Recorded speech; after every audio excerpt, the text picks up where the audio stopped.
आपकी SIM card सिर्फ एक चिप नहीं, ये आपकी शनाख्त, डेटा और डिजिटल दुनिया की चाबी है। लेकिन अगर ये किसी और के हाथ लग जाए तो हो सकता है आप बन जाएं सिम फ्रॉड का शिकार। एक जाली या चोरी शुदा सिम के जरिए आपका बैंक अकाउंट हैक हो सकता है, व्हाट्सएप हैक हो सकता है और आपके OTPs चोरी हो सकते हैं। तो आइए करें अपनी शनाख्त का तहफ़्फ़ुज़, जिसके लिए हैं कुछ आसान इक़दाम। पहला कदम, अपने CNIC पर रजिस्टर्ड सिम की तादाद चेक करें।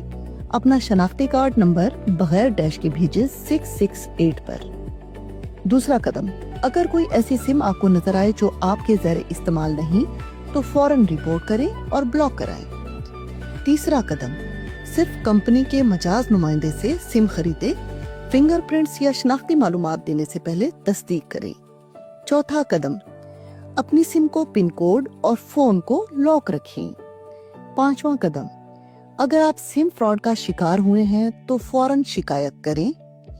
आपकी शनाख्त कीमती है, इसे बुरे लोगों से महफूज रखें। अपनी सिम की हिफाजत करें, अपने कल को महफूज बनाएं। डिजिटल दुनिया में महफूज कदम, पाकिस्तान टेलीकम्युनिकेशन अथॉरिटी।